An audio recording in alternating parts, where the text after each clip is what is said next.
I ask every one of my leadership teams to say, tell me the top 5 things that waste your time. And they write them down. And then I say, okay, how much of that could you automate, eliminate, delegate, or simplify? Most will come back with half a day to a full day of time savings that they can redeploy.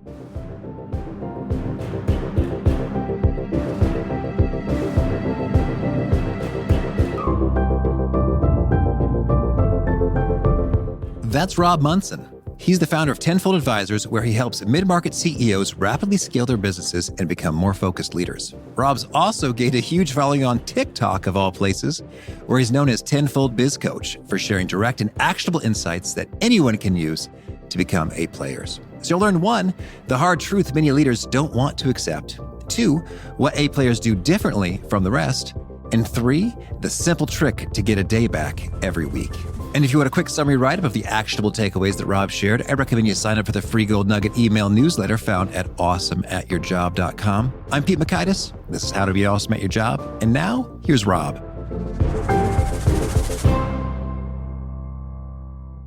Rob, welcome. Hi. Thank you, Pete. Thank you for having me. Well, I am so excited to hear your wisdom. You are privy to a lot of deep, high stakes, personal conversations, coaching executives and business owners. Can you give us a little bit of context for those conversations? Yes. So I've been a business coach for 8 years this month, as a matter of fact. And what I do in my role is I coach CEOs and their leadership teams to help grow and scale their companies. And I do that through helping them install systems and routines and behaviors that help them eliminate drama and focus on the right things. Well, that sounds fantastic. Eliminating drama and focusing on the right things are themes and powerful levers, it seems, in terms of accelerating careers and results. Yes, absolutely. And one of the big things we focus on is initially, do you have a 100% A-player leadership team? And how do you get to what we call an A-player leadership team? And how do you make sure and can identify whether you have non-A players in your team, and what does that look like? Mm-hmm. Well, I was watching your TikTok, and it's amazing. You have a tremendous number of views for coaching insights on TikTok. Didn't even know you could find that there, but now I do. And you got him, Rob. I was watching one of your videos and you talked about very quickly eliminating C players. And that sounds a little bit spooky. So, okay, well, maybe let's define what makes an A player, B player, and C player. And knowing maybe, first of all, that some folks feel a little bit, perhaps even bristly about the language. What about a growth mindset, Rob? Can't we all flourish and become A players? They do. And this is the difficult part. In the modern era, we try to avoid labels. However, if we cannot label the behavior and the performance, we will not grapple with it and we will not grow. And so when we talk about an A player, it's someone that lives the core values 90+% of the time, the organization's core values 90+% of the time, and hits KPI driven goal 90+% of the time. So we have a subjective measurement that's normed over time by leaders in an organization. And we share our scores with each other when we grade out our teams, which we do quarterly. And then we have an objective measurement, which is how often they hit goal. In between those two things, you find whether they have an A player or not. And your B players tend to be people that live the core values consistently, but they aren't as productive as we need them yet to be. Maybe do not have the habits, routines, behaviors. Sometimes it's skill set, but usually it's embedded in the other area of habit routine that really makes them successful. And finally, we have C players who do not live the core values, are not productive. And here's a fascinating statistic. C players drag down each team by at least 30% productivity every single time. Wow. So a single C player can drag down a whole team by 30%? Yep. Single C player will drag down a team's results. Doesn't matter what the KPI is or growth measurement, by at least 30% every time. And it's remarkable how often that's held up over the last 8 years. Well, that's intriguing. And so you're measuring that based upon the attainment of these KPIs? Yes. Well, attainment of the KPIs, yep. And also, you see some behavioral practices as well that tend to fall off in terms of how they live the core values because they're making up for this person's lack of behavior and productivity. So that's why when we identify if we have a C player in our presence, my usual question is, what time are they leaving today? Oh, okay. Oh, Rob, spicy, right to the quick. I learned that from an amazing coach named Dave Bainey out of Las Vegas. And Dave had it spot on, which is you're on the clock. It's like the NBA shot clock. You are on the clock before your A players leave. And what you want to do above all, that's the number one reason your A players will leave is tolerance for C players. Number one thing you want to do in an organization is preserve your A player team and be able to remove the C players that drag them down. And what happens again, that's the weight that drags us down. So Most organizations, if you follow the rules that were established about 30 years ago, or the research that was established years ago by a person named Bradford Smart, who wrote a book called Top Grading. By the way, don't ever read that book.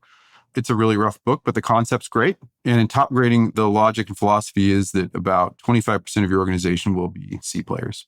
You say Jeff Smart? Brad Smart, his dad. Read Jeff Smart and Who. That's a great book. Oh, well, I was going to say we had on the show, boy, back in the day, episode 30 in 2016, Randy Street from GH Smart, because this language of A player is bringing me back. And he said something kind, I think, if folks are bristling at the labels, which, and I think it's true, everybody is an A player at something. In the right organization, in the right role, Totally. they can flourish, as opposed to, oh, you're just dumb and worthless. So I guess you're out of luck everywhere. Absolutely. And, in the modern era, because there are just so many ways now for us to make money and so many outlets, today's C player usually is an A player on their own. And one of the big key pieces of advice I give to people who are not flourishing and have a sort of a track record of not flourishing when you dig into their history, it's, hey, you have a great skill set in this particular area and you have great behaviors in this particular area, but you just don't flourish under someone else's values. Go start your own thing. Today's entrepreneurs were yesterday's C players, and A player entrepreneurs too. So there's a way to get into a great role and a great fit, even if it's not with someone else's organization. Okay, well let's define some of these behaviors. It sounds like there is some variability in terms of the organizations and the cultures and the values, but perhaps could you zero in on a few universal or near universal behaviors or things that comprise an A player? Yeah, absolutely. So we talked about living the core values and hitting KPI-driven goal. And the question is, how do they do that? And what we find is they are better at developing habit and routine, meaning that those who set their day in a predictable way, who go out of their way to figure out to realign themselves to a set of key priorities they've established, hopefully for the quarter. What am I doing relative to those priorities that I'm going to accomplish today? Where am I stuck? Understanding where am I stuck and need help from others to be able to accomplish those priorities. And then number 3, if I'm pacing behind on one of my key KPIs, what am I doing to catch up? And those are sort of the behavioral traits that the A player tends to have, in addition to some of the things I know you talk about on your podcast are prioritization and time management. Those tend to be the hallmark of the A player, right? Is they can prioritize, they can time manage, they can look at that set of priorities and say, this is important, this is not important. What we see really, really important in this scenario is, 1, successful people time block 2 weeks out consistently. They block their time. They have their calendar blocked out with time specifically spent to work on their handful of, 1, 2, or 3 key priorities they have to accomplish for the quarter. Number 2, their heads are out of email or Slack or Teams. And, I remember like the Slack tagline 10 years ago was something like, be more productive. And those tools kill our productivity because they encourage us to respond to urgent instead of important. I'm not saying there isn't a use for those tools, but you have to get into the same habit of Slack or Teams as you do with email, which is, if you're highly productive, you get into a mechanism where you're responding 3 times a day. I do it at 8 a.m., 12, 4, and spend a half hour doing it and economize my responses with AI or other tools. Or I get into the trap of being stuck in email. And one of the most painful things we have to do as coaches is remove leaders who cannot get their heads out of email, because that's not where we need them focused. Okay, well, these are some very specific perspectives. And it's funny, I'm imagining, this brings me back to a conversation I've had with a couple folks who are in the mortgage game and doing very well. And so I say, so what's the trick? How are you able to just really generate so many more loans, deals than the other folks? He's like, you know what? The thing is, when I'm at work, I'm doing my work. And it sounds like, well, duh. But especially when there's some activities we feel some reluctance towards, like, okay, I've got to go do prospecting in the sales universe. It's like, oh, that's kind of uncomfortable. That's kind of unpleasant. I'm going to get some folks who are not pleased to be hearing from me. And yet it seems that from my limited sampling, those who go do that, as opposed to find any other thing they could be doing on email or anything else, tend to flourish in a sales role, for example. Yeah, absolutely. And there might be some people that are very task-oriented and very relationship-oriented, right? And sometimes we have to make sure we can put them in the right role. They are good at some things. Sometimes you have to have the self-awareness to be able to realize whether you're task or relationship-oriented. Like, that's why we have to minimize task for salespeople, meaning the systems do the tasks for them, whether it's follow-up or tools they're using. They have a minimal amount of data entry because they tend to be good at relationship and not task. Things that are high relationship and high task don't tend to have a good middle ground. unless you have extremely high level people. Okay, understood. Well, could you maybe walk us through a couple examples of folks you've seen see some transformational cool things in their career by following this kind of three-step process? Yeah. So what I've seen really consistently is, to your point, not everyone's going to elevate. They just don't have the ability to be able to grasp onto new habit and new routine. And it's something sort of deep within them. It can be caused by a lot of things. It can be caused by habits growing up, childhood trauma. There are things, ADHD is a big component. If you know the amount of people in society who suffer from ADD, it's about 6%. And then the number of people that suffer from slowish cognitive tempo is about 15%. That lines up perfectly with what I see among executives, which is about 1 out of 5 suffers from something that looks like ADHD, making it harder to form habits and routines. 15% slow cognitive tempo. Sluggish cognitive tempo. Dr. Russell Barkley, I believe, has talked about that. That's someone that's a very interesting ADHD expert. I'm someone who suffered from ADHD myself. I have very good medication at this point, and that's helped me develop habit and routine successfully, whereas without the medication, I could not do it. Let's define a sluggish cognitive tempo. Is that just means I'm thinking slow? It usually just means that between the ADHD receptors, right, we're not getting quite as much of a chemical reaction that we need to. I think it's dopamine and norepinephrine, right, or something in those neighborhoods. That's something in the neighborhood. You're not getting enough that you need out of those two to be able to be as effective as you need to. So it becomes an executive function issue, meaning we're not able to consistently make decisions and listen appropriately in such a way where it translates into us being able to either absorb new habit or routine, or be able to prioritize and manage our work effectively. So we get through things, we accomplish things we need to, and we excel, learn new patterns as we go. Okay. Understood. And so then it sounds like sometimes you find yourself in that boat. It may just be a biological matcher, something in the realm of medication, in the realm of nutrition, exercise, or kind of outside of what happens inside the office. Yes. So to your point, those situations are very difficult to deal with. Those who are successful can basically, with a little bit of coaching, even though they might not have had it in the past, to say, hey, let's really focus on blocking your time out now more effectively so you have time to be able to spend focused on your priorities. Let's make sure that you are spending way less time in email on a daily basis, that you're only checking it 3 times a day, or Slack, for instance, right? Let's take those distractions that maybe you'd walk down the hall to be able to go talk to someone, and let's get those knocked out of the way in a daily huddle. We haven't talked about that yet, but in a daily huddle, we usually put our executives and all of our teams in a daily huddle where they can knock out things that don't distract them later in the day. And if you can do those things successfully, what we find is, and about 30% of leaders will be able to do that. Probably low for a lot of people, but that's the reality is you get about 30% will be able to develop new habits and routines. They will be able to be successful in their role. Okay. Well, let's talk about a few of the particular habits with regard to time blocking and the process by which you identify, hey, what is the high value thing? And how do I think about where are the best places to block that time? Maybe just walk us through a couple examples of folks putting this into action specifically in their roles.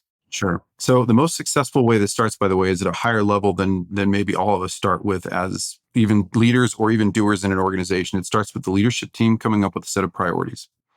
And once those set of company priorities are known, then we can actually tie our priorities back to the company priorities. And can they always tie back? No, but in most cases, everyone can usually tie their priorities back to something that's a key priority for the organization. That's step number one, is what I'm working on tied into the most important things the organization is deemed worthy or important to work on. Right, that's number one. And do I have a handful of things tied to that? Then usually the KPIs or the measurements that I own are also tied to those priorities as well.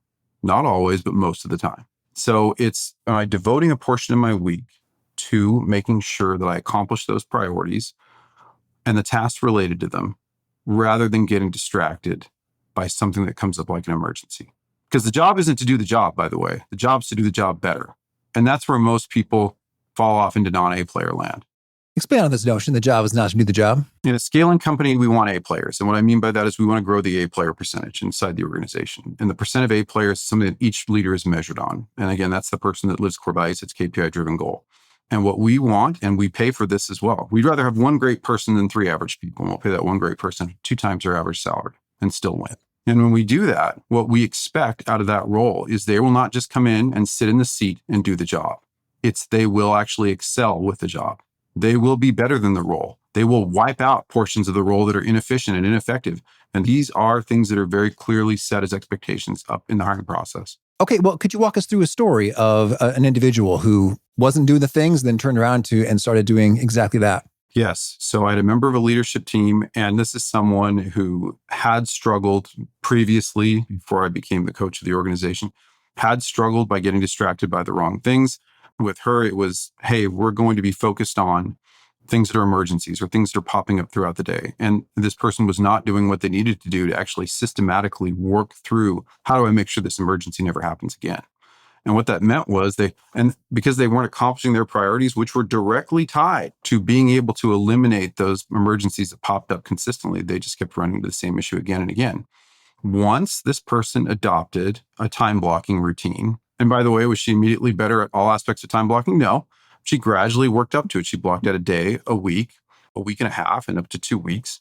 As she did that, and as she was coached by myself and by the CEO to be able to let go of things that were not the most critical priorities and be able to stay focused on certain times a day to respond to her email, she became one of the most productive members of the leadership team and is still in her role to this day excelling. And she's learning, not only is she able to excel and sort of think past the role, which is where we need our A players to be, she is becoming an expert at recognizing patterns.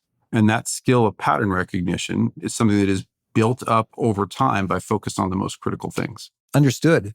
Well, so let's get into some detail associated with the priority and the time blocking, like how it is done better. So we already talked about getting the alignment associated with the organization's priorities and getting your priorities and the key performance indicators that you're responsible for, and what are the activities that will move those forward. Are there any magical questions that you find are super handy to cut through the lesser important things and really highlight the magical things? So what we see is that most people who are successful with prioritization, they learn to do something that we teach them, which is a priority. Usually it's a longer term project. It takes several weeks to accomplish. We teach them a practice of breaking down that priority by week and putting in place one major milestone they have to accomplish related to that priority in a given week or the Friday of every week to be able to successfully complete a priority in the time that they've allotted themselves. Now, again, they've gone through a process of sort of aligning, hey, is this something that's critical and tied into one of the company priorities, tied into the department priorities that I'm a part of? And then we go through a process again of laying it out and being able to say, hey, how do I get into measurable steps that I can go through and be able to be more effective at hitting on a consistent basis? Yeah, I dig that. And it's funny, I imagine as you do that, then the emergencies become even more irksome to you, such that you're like, no, the mission of this week is this. And instead, I'm dealing with that. And that question you asked, how could I make this never appear again, feels all the more weighty, substantial, and critical. That I've entertained this little interruption, annoyance, urgent thing dozens of times, and before it was cool. I was patient and friendly, and no more. That's comes to an end now. Yes, they get out of what we call firefighter mode, which is we love real firefighters that respond to real fires, but the rest of us in our work cannot be firefighters. Those jobs are all going away. So if you believe your job is to show up and put out the fire or to respond to the same problem again and again and again, that job will one day be erased. What I want to get into is a role of being able to say, how do I make the job better? How do I get rid of things that are constant pains to me and the organization? How do I do that with my priorities? How do I make sure that I'm changing the outcome in my role? And can we hear some cool examples in practice how a particular recurring emergency fire kept showing up and how a person figured out how to prevent that from ever emerging again? So a good example of someone being able to systematically sort of see past daily emergencies and be able to sort of put out the fire is someone who works at a manufacturing organization that I coach. And we did not have a history of hiring A players in this organization. We did manage to hire A players in the roles in our back shop. And we had a pretty high defect rate. The defect rate was something like 6%. And what literally within the first couple of months, a couple of key A players said, wait a minute, why are we making the same mistake again and again and again with how we are pulling product off the line?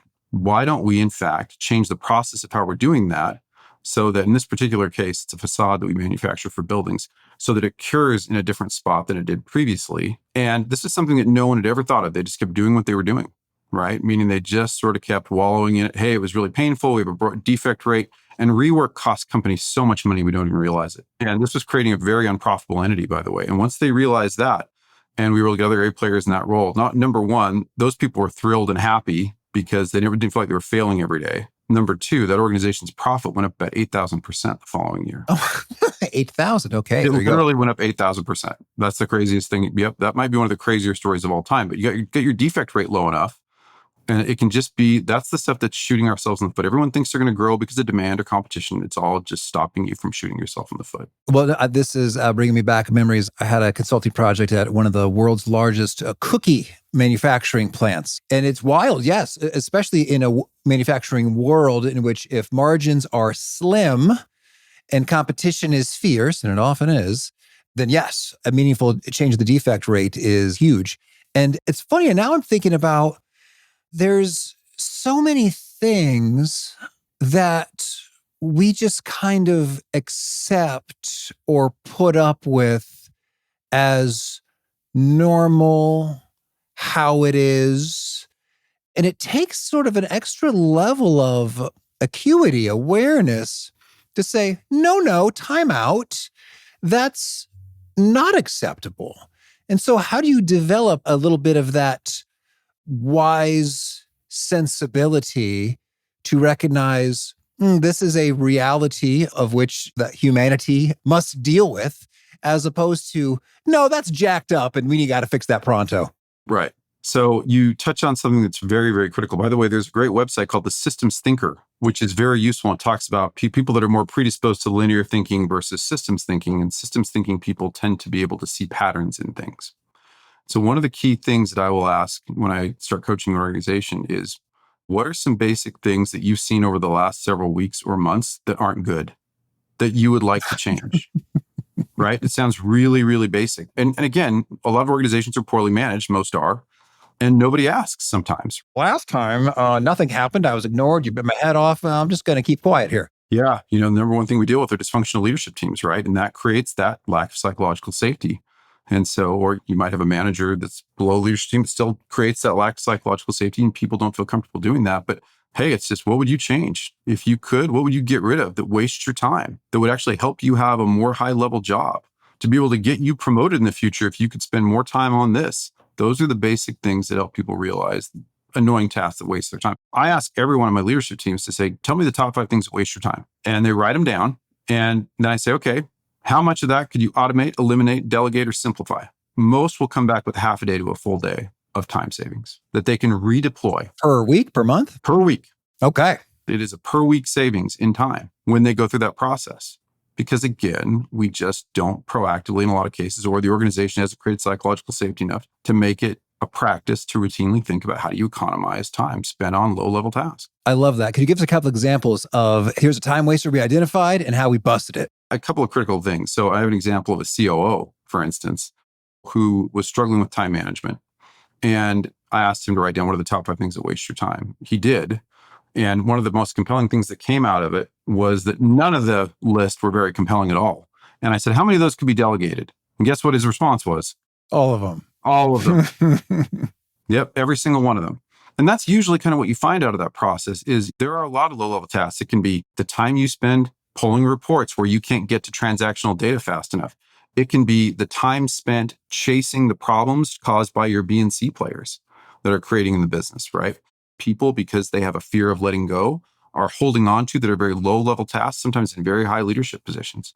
So those are the kind of things that tend to be able to hold people back in how do they use their time more effectively. What I find in organizations, I'll come in and most people, I'll tell you right off the bat, most people are at about 30% of what their true capacity is. And people say, how is that possible? How is that humanly possible given how much I'm working? 1, we're not focused on the right things. 2, we're not focused on the process of automate, eliminate, delegate, simplify, and how we look at work. And 3, we're not doing the time management things I was talking about earlier. So when you get all those things going in an organization, you see that people have a completely different level of output and behavior, not just with themselves, but with each other if they're an A player. Understood. Well, Rob, I'm curious, can you tell us any other key tips, tricks, do's, don'ts that we haven't covered yet? So there are a couple of things that when we talk about habit and routine, and what we find is that consistently, if people are not doing something daily or at the minimum weekly, it will not form into a consistent habit. And so what we want to do is with one-on-one coaching, we try to get that into a weekly behavior, meaning you are in a one-on-one coaching session with your supervisor all the time, as much as possible. By the way, some of the worst times I've had in my career is when I did not have a consistent one-on-one with my supervisor. And there's a huge difference between organizations that will do consistent one-on-one coaching and those that will not. So one of the things I encourage people to do is if you're not having a one-on-one with your supervisor weekly, I would ask for it first and foremost. And I would get feedback on what I'm working on for two reasons. One, stay focused on the most critical things. Get aligned around that. Two, behaviorally, are we both seeing the same thing?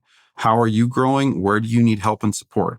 There's a massive difference when people get both quality and quantity in coaching. And the organizations that do not do consistent one-on-one coaching, they're always in my bottom three in terms of year-over-year results if they do not one-on-one coach on a weekly basis. So it's like, hey, if you're an organization that won't coach you, that your boss keeps giving it up, you probably got the wrong boss. You're saying, hey, I can't get to your one-on-one this week because something else is distracting me. I'd find another job. Okay, understood. Well, that has been my experience, that I have experienced a way more learning, growth, development when I did have that regular recurring thing in conversation happening. And I like what you had to say about a habit. I'm reminded, I've got fond memories of in consulting with a teammate named Blair. And whenever we were returning from the client trip, it was understood that he and I would be taking a cab together from the Chicago airport, Midway or O'Hare, back to the office. And folks would be like, oh, well, we could all get in the same cab. And Blair would say, no, Pete and I, he's from New Zealand, Pete and I will be on this cab. We're going to be chatting. And so it was, I loved it because I felt like I was a priority for him. So I felt tremendous loyalty, as well as it was a nice, we talk about habitual, it was a nice groove. It's like, okay, this is a sensible time. We did a bunch of work at the client site. We're now about to have more of a chill Friday with whatever, filing expenses or whatever. And so now, while it's fresh, we'll talk about what we observed during the course of working at the client site, week after week after week. And it was gold. Yeah, absolutely. And what you find is that most people will say, well, I have no time, or I have no time to coach. And the real answer is you have no time because you will not coach. So what we try to do is get people's mindset around that. And if, anyone listening to this, if they're in a coaching position, and if you're in a manager role, that's the job. Unfortunately, right? To some people, fortunately for people that want to do it, that's the job. But a lot of people will go, well, I don't have time to manage my team. Well, that's the job. Now you do get into these really unfortunate things like ratios when they're managing, more than, 8 people's kind of people. It's kind of the maximum anyone can really coach effectively. Like 8's a burn line. People get to 10. Weird things like insomnia and anxiety go through the roof in the leader. So those are the things you have to look out for. You can appoint team leads to do other things to solve for that situation without, by the way, having to pay more in a lot of situations. It's just, hey, give someone a coaching assignment, remove the 10% of their week that was focused on those tasks that could be automated, eliminated, delegated, and simplified, and give somebody an assignment to coach their team member. That's a great way for people to build their skills and capabilities over time. Beautiful. Well, so that's one critical key weekly behavioral habit thing is these recurring one-on-one coaching bits. Any others that you would elevate to similar criticality? So you heard me talk about a daily huddle. And this is something, so you might have heard of Vern Harnish, who wrote the book Mastering the Rockefeller Habits and Scaling Up. I was part of an organization that had a daily huddle several years ago. And we grew and scaled like wildfire. And a couple of things I never heard because of that daily huddle were, hey, no one's ever told me about that. Or, hey, we don't know where someone is on this particular project or priority. We were always on top of those critical things. So we get everyone into a daily huddle where they're there for, 5 minutes a day with their team members. There's usually a minute per person on the team, might go a little bit longer than 5 minutes. It's a bigger team, right? 10 people team, 10 minutes. But hey, what are we focused on next 24 hours? Where are we stuck? Where am I with my KPIs? And what do I need to do to get them back to green if they're not? And one thing I love about that is just the basic accountability. There's no hiding out when that is occurring. It's like, oh, Rob, it seems like you're not doing much. Well, lucky us. We have some resource available to give you some stuff. Yeah. And you get some, you get the non-A player responses at first in organizations, which are, well, that might be like micromanagement. No, we're just going to manage the company. Most people don't even run their companies effectively. We're just going to have basic alignment every day. It's going to take a couple minutes. It's going to free you up throughout the rest of your day. And, the one thing that really changes you, and this is what's really silly when people fight putting in place a daily huddle. At the end of the day, This 5 minutes of prep that you take for that particular meeting is what changes you. And again, it's part of that habit and routine we talked about earlier. It's, I know what I'm supposed to focus on today. I know where I'm ahead and where I'm behind. I know where I need help. That little thing fundamentally allows us to put all the other systems and tools we put in place to grow organizations. And people will fight it. Yeah, certainly. Yeah, you've got that perspective. It's like, I said yesterday I was working on this thing, but I'm about to end my workday with very little progress on that thing. And so I'm going to have to fess up to that tomorrow. That sounds very unpleasant. Maybe I'm going to kick it into gear here. It's a little bit uncomfortable. And I remember back in the day, I worked at a company called Compass in Florida, and we helped big universities take degree programs online. And Dan Devine was our CEO, and it was a little bit uncomfortable. And Dan was a super nice human being, by the way. But it was professional. You walked into the meeting and you were ready to go. And by the way, being ready to go and being professional are not bad traits to be able to grow your behaviors, capabilities, how you treat other people on a daily basis. Right on. Well, Rob, tell me anything else you want to make sure to mention before we hear about some of your favorite things. One of the things I'd like to say about pattern recognition just very, very quickly is that is a skill that not everyone has, right? Our A players tend to have it, meaning 25% of the population will tend to have it. It can be developed over time, and you have to be able to ask yourself some really key questions, right? Which are, hey, what are the effects on the ecosystem around me? Have I seen this before? Have I seen anything remotely like it in my past that I can compare what I'm looking at right now to? Those are things that we don't do that often in business, but those are kind of some of the key questions we have to ask ourselves to try to get more into systems thinking or pattern recognition mode over time. And so people can get better at those areas, but it can be a struggle if we're more of, hey, this straight line gets me from point A to point B, and it's hard to think outside that. There can be some great non-linear A players, though, to be very, very clear. I've worked with people like that in the past, and they were amazing at keeping someone like me in the right spot when I needed it. And so you can get some very, very highly effective A players that are linear thinkers. They might not be as abstract as everybody else, and they're not dumb. They just think differently than the rest of us. They're very precise in how they think about their day, their week, their month, and they don't deviate from that too much. That's fine. Big thanks to Rob for sharing his wisdom with us. Big thanks to our sponsors. Check them out. One sponsor to check out is Quince. Quince clothing looks and feels great at an impressive price. Quince's holiday season lineup is simple and smart, including $50 Mongolian cashmere sweaters and stylish, durable wool coats. Quince partners directly with ethical factories and top artisans, so they cut out the middlemen to deliver premium quality at half the cost of other high-end brands. That means you get to give luxury quality without having to stomach the luxury price tag. I have been loving my Quince red cashmere beanie cap. It holds up super well for cashmere and really for anything. There's no holes, there's no snags, there's no tears. It is so soft, toasty, warm, and delightful. I'm wearing it this very moment, in fact, because I usually am. So give and get timeless holiday staples that last this season with Quince. Go to quince.com/awesome for free shipping on your order and 365-day returns. Now available in Canada too. That's QUINCE.com/awesome. Free shipping and 365-day returns. Quince.com/awesome. One sponsor to check out is my other company, Cashflow Podcasting. If you've ever considered launching a podcast to support your business or personal brand, or you already have one, my biased opinion is that Cashflow Podcasting is the very finest firm to handle your content. That silky smooth audio you hear from me and my guests comes from the fine audio engineers at Cashflow Podcasting. They offer great quality at a reasonable price. Fun fact, even if your audience is tiny, having a podcast dramatically increases the chance that valuable strangers will spend 30 plus minutes chatting with you. Our clients have seen tremendous business results from their podcasts by building new relationships, trust, and revenue. Cashflow Podcasting walks you through every step of a podcast launch and gives each episode a rigorous 25-point quality control review, and clients receive unlimited ongoing coaching support. So if you're at all podcast curious, I'd love to have a 10-minute zero-pressure chat to be of service. Snag a time with me at awesomeatyourjob.com/chat. That's awesomeatyourjob.com/CHAT. This message comes from Capital One. With the Spark Cash Plus card from Capital One, you earn unlimited 2% cash back on every purchase and get big purchasing power so your business can spend more and earn more. Stephen, Brandon, and Bruno, the business owners of SandCloud, reinvested their 2% cash back to help build the company's retail presence. Capital One, what's in your wallet? Find out more at CapitalOne.com/SparkCashPlus. Terms apply. Okay. Well, now could you share a favorite quote, something you find inspiring? Plan your work and work your plan. And I believe my boss, Suzanne, back in the day at Compass, heard that from Johnson & Johnson. That's one of my favorite quotes of all time, because really that's the essence of how to do successful work is I plan what I'm going to do and then I fight toward it and I get better at prediction. Okay. And a favorite study or experiment or bit of research? So one of my favorite studies is the research that Brad Smart did back when he created the hiring process for GE, back when GE was GE, and that's what we refer to as top grading. There's probably a better name for that in the modern era, but that's the same process that Jeff Smart basically shows us in the book Who. But the research behind that was very accurate. And what it says is that 25% of the organization will be A players, meaning, again, those people that live the core values, hit KPI-driven goal.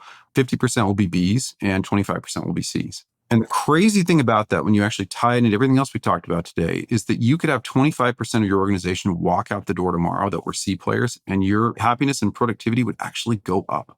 So I have a client that I've worked with recently. I actually started them several months ago, and they've done a great job. This is going to be a very well-known nationwide brand in the very near future.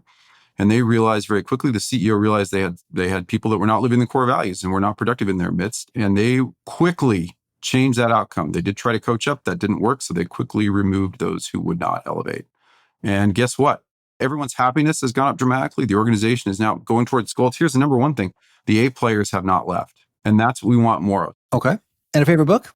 5 Dysfunctions of a Team by Pat Lencioni. I have every leadership team member read that. And I wish I would have read it even sooner than I did. I read it several years ago, but wish, I'd read it even earlier than that. It would have really helped me understand what my role is on a leadership team. And that is, you are on the leadership team first. You're not the head of marketing. You're not the head of sales. You're not the head of operations first. That's where we get into the most trouble as leaders, is you think you're the head of the other team first, and you come to the table as their advocate and not coach them through obstacles. That's where we get into the biggest challenges. Pat was on the show. He is awesome. And a favorite tool? Something you use to be awesome at your job? There's a great tool set that I've used consistently lately, which is an assessment of ironclad emotional control in leaders.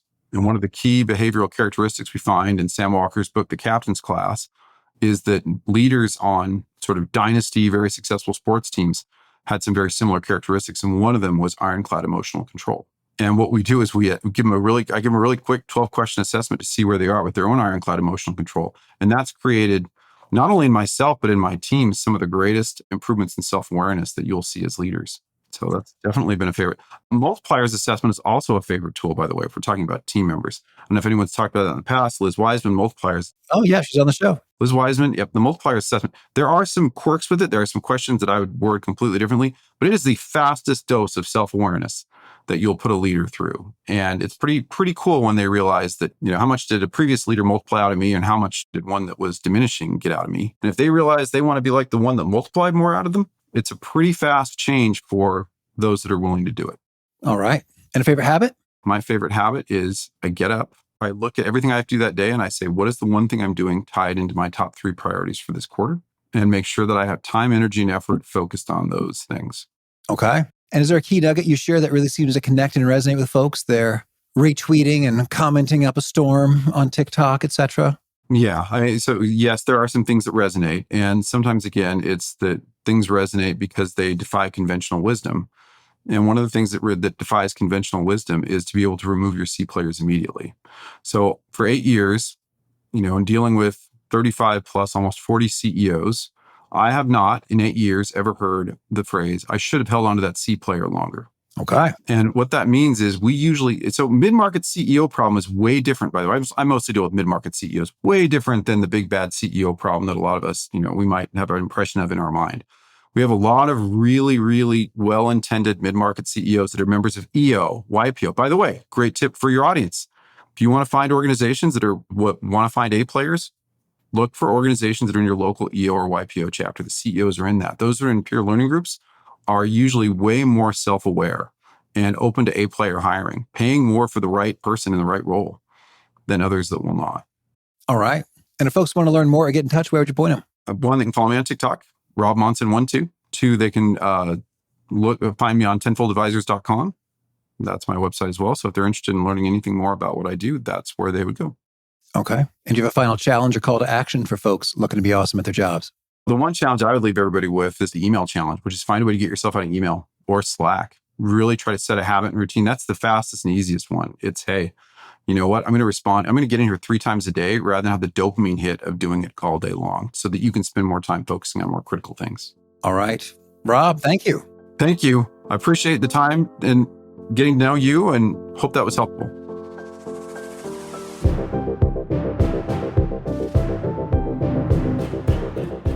I love Rob's questions. What are the constant pains, the basic things I would change, and the top 5 things that waste my time? And then just finding a way to systematically eliminate the urgency, the hurry, the firefighting, and put more time into the big things that make all the difference. Great takeaways from Rob. If you want to check out the show notes or the transcript or the links to items that we've referenced, please drop on by awesomeatyourjob.com/EP1108. Hope to catch you next time, and peace.